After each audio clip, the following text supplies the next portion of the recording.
right, welcome to the podcast. This is Dylan, OG Big Lifts on Instagram, and here's our host, Nick Chichi from Level Up Training Systems. Right, Nick? Ready to start us Yes, off? sir. Yeah, man. It's been a little bit of time, about 3 weeks since we did one of these. Yep. But all good. We've been busy. I went down to Georgia, competed, Yep. coached at USAPL Nationals, coached Anthony Poy to national championship, and Yeah, tell me about that. it was wild, bro. First of all, Georgia is crazy. The airport is crazy. Hmm. Georgia is wild. Yep. Super busy, super hopping. The people down there, they're a lot of fun. So I don't know. It was It a good was time. also your first time flying as a coach, right? Or in general at all. Yeah, man. So that was pretty cool.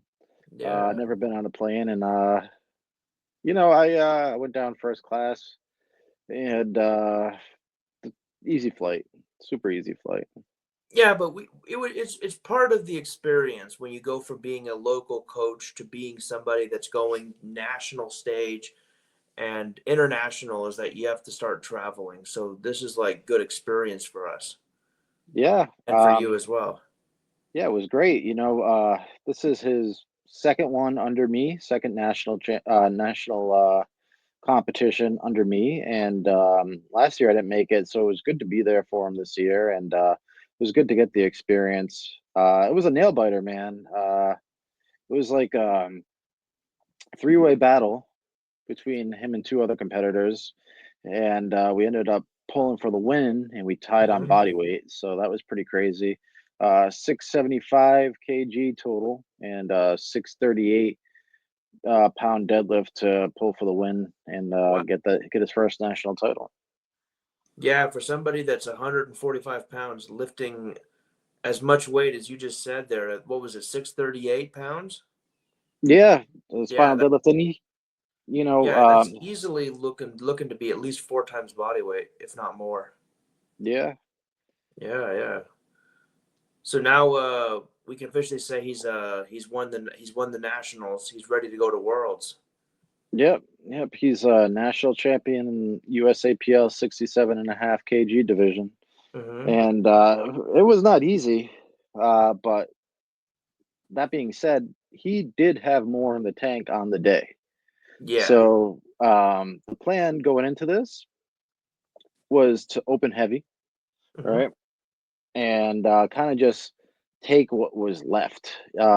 Anthony, he trains really, really hard, and he's gotten really, really strong. But in training, he'll take small jumps to get to his top set. So that was part of the game plan. Open up heavy. So we opened up at like 93% when I usually don't open up heavier than 92. So 93, 94. And then, we took the appropriate jumps on our second attempt. But he does not handle the bigger jumps well to get to that bigger second attempt that he needs if we open up at 90. You know what I mean? And then, like, by the third attempt, we've been left with too many kilos on the tank. Yeah. Yeah, that's something that is very important when it comes to coaching and handling, especially is that different people are going to handle different jumps differently. For some people, when the attempts are too close together in weight, it's too much exertion and they end up Hmm. gassing out. On the other hand, you can go the other way and then you'll have somebody that if you make the jumps too big, they're not going to be able to handle it either. So finding the right balance is really individualized. Yeah, like I said, I know his training well enough. Like prior to coaching him, I was Yep. working out with him for years. He's been around, and we go back. So he's always been like this, where he'll take, for instance, he'll take 600 pounds as his last warm up on deadlift, and then he'll hit 615. You know what I mean, for his top set. Yeah. And for me, like, that would just wipe me out. But he's capable of doing it. So on the day, I thought it was a good strategy to open up heavy. Keep pushing. With the flight, you got 7 minutes, 10 minutes, whatever break. So that was plenty of rest for him, and he came out and he just executed. I can't speak enough on how well he executed. Everything was deep on squats. Bench presses were paws. No issue on deadlift. No up and down. Nothing. It was smoked. Everything was smoked. Yeah. So it was sick. Yeah. Well, and the it's worth saying that he came out determined. He came out swinging. He was ready to come for the gold, and he took it. Yeah, yeah. Yeah. Like it's good because I like to see somebody who works so hard get what they deserve, you know? Yeah. And I feel like the whole game plan, like we really did right by him, and it's just a really good feeling. Like I remember after the whole competition was done, it was like a nail biter, came down to the end, but I just felt so happy for him and like so relieved, you know? Yeah. Yeah. Yeah. Tell me about the anxiety that you were feeling there. Where did you feel that it was the most on edge that you were Oh, was that in the beginning, or was that more in the middle when things started getting more competitive, or was it towards the end lifts on the third attempts? so I was pretty anxious the whole time. You know me, I'm pretty wound tight sometimes. But I I'm kind of, the live stream went down. Uh but if it didn't, you would see me like freaking out at the scores table because that that third deadlift attempt, like it was spooky because I was just so anxious and so nervous, like, but it was my first time being there and like a national stage, and I put in the right number, right? I know I put in the right number, but like I was so anxious and so nervous. I didn't know if I put in the right number. I was all over the place. It was so exciting. So that was Yeah, probably the most anxious. But then, it could have been anything. It could have been 5 kilos more. Like I could have put in the wrong number. I could have put in like 5 kilos more, and I think he would have pulled it anyway. yeah, yeah. He, from what I'm hearing, it sounded like he was ready to win, ready to take the lift right off the ground. He locked it out. How hard was that deadlift, by the way? I would say it was probably like a true RPE, like 8, 9. Like, uh, no up and down. Once it broke the floor, he locked it out. It was 638 in training. He hit 649. So, like, he usually peaks really well on his deadlift. So I had him going as high as 660. So, like, I would think maybe he could pull it for a double. Yeah, that's insane levels of strength. Yeah. Yeah. Why don't you tell us about the upcoming competition in regionals So, I 25? got some notes here. Yeah, we're heading into regionals. Believe it's September 6th, I believe. Hmm. But we got 7 competitors going. I, Um, wasn't it September? No, I thought it was September 14th. hmm, I believe it was the 14th, is what I read. no, Northeast Regionals, September 6th and 7th. 6th and the 7th. Okay.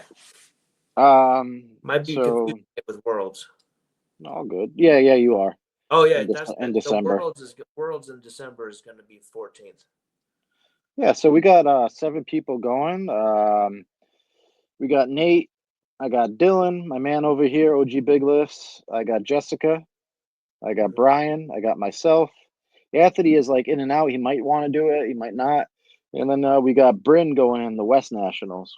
Oh, So everybody's training's looking good, and I'm trying to really elevate my coaching, giving good feedback. So everybody's looking on point right now. oh, good. I'm glad to hear it. Yeah, man. Yeah. Any new PRs that anyone's been hitting recently? Yeah. Aware? Brian just hit a 5 pound deadlift PR, 520. So smoked it. Bryn hit a 345 deadlift PR, so 5 pounds there. Nate hit a nice 396 set for 5, which is a volume PR. He's looking to PR his deadlift next week, and it should be there if he just picks the right weight, and should have more in the tank. Honestly, his training's looking really good. We're trying to ramp you up. You're coming off a meet, and now is the kind of time to like build up into that like higher intensity zone. Yeah. Um, Same thing with Jessica. She's just getting off that first block or two, where now she's going to get into that higher intensity range Mhm. and start pushing a little bit. Yeah, I found that I've always responded really well to the bench volume, For but now sure. we're getting to a point where we're also seeing increases in my ability to handle deadlift volume and squat volume. 4 sets of 6 has been really, at first, it was really difficult to go from 3 sets of 5 to 4 sets of 6. It Mm. requires a lot more, but it's getting to the point where it's a lot easier to handle.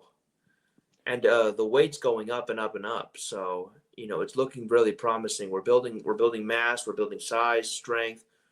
We're making a lot of progress. That's 4 sets of 6 on the squat there. Yeah.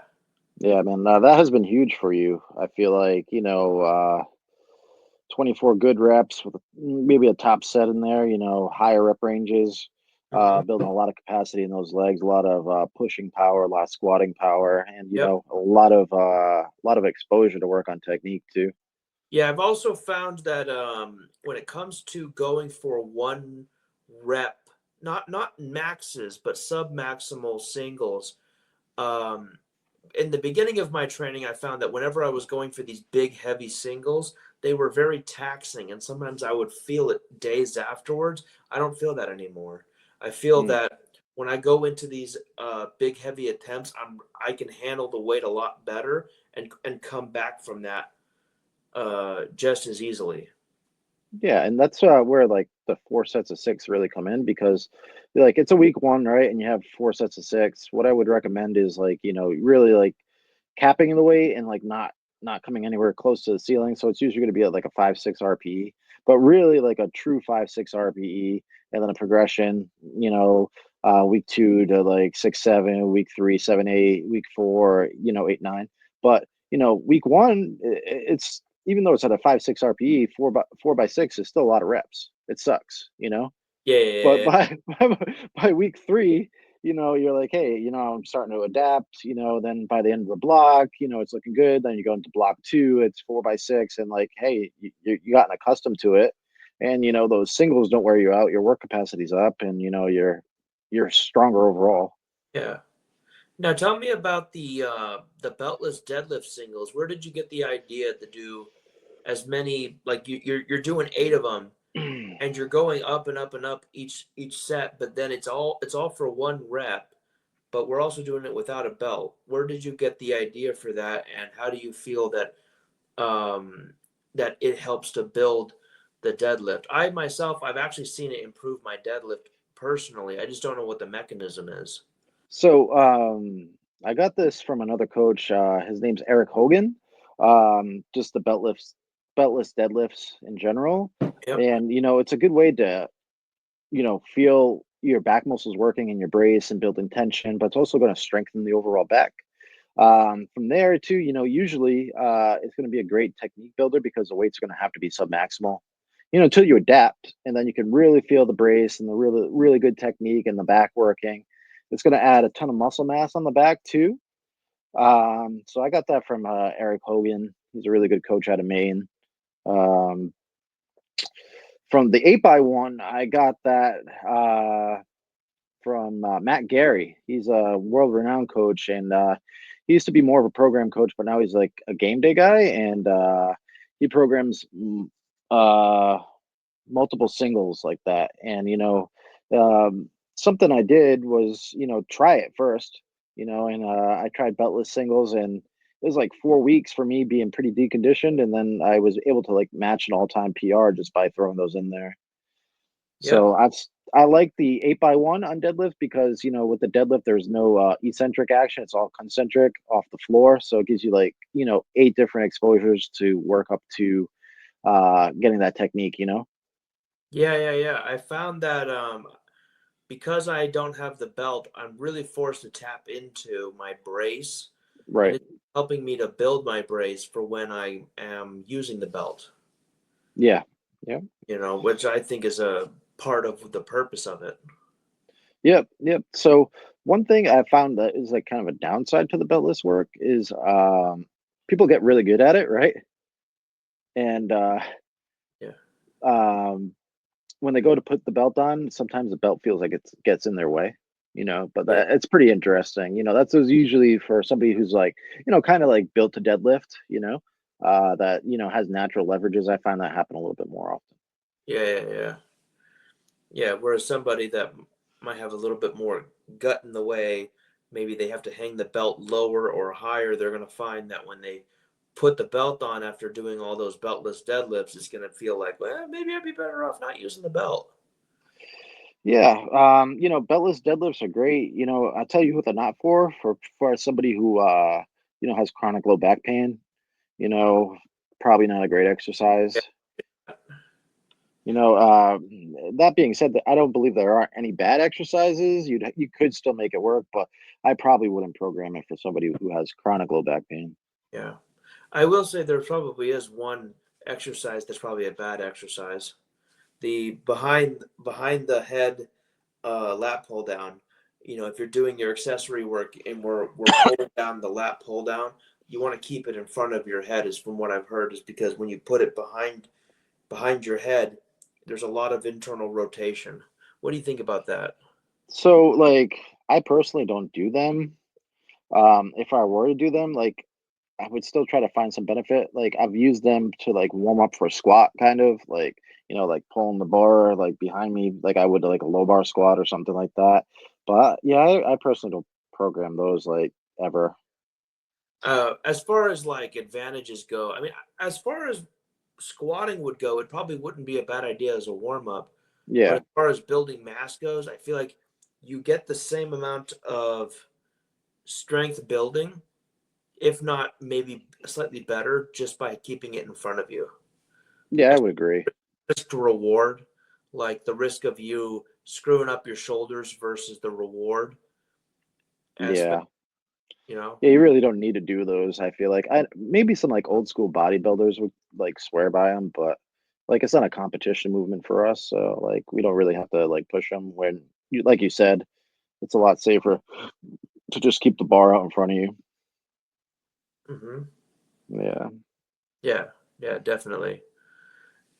And as far as competitions go, we also have worlds coming up. Yep. Yep, in That's gonna December. be in Korea, eh? Yeah, Korea gonna go swinging.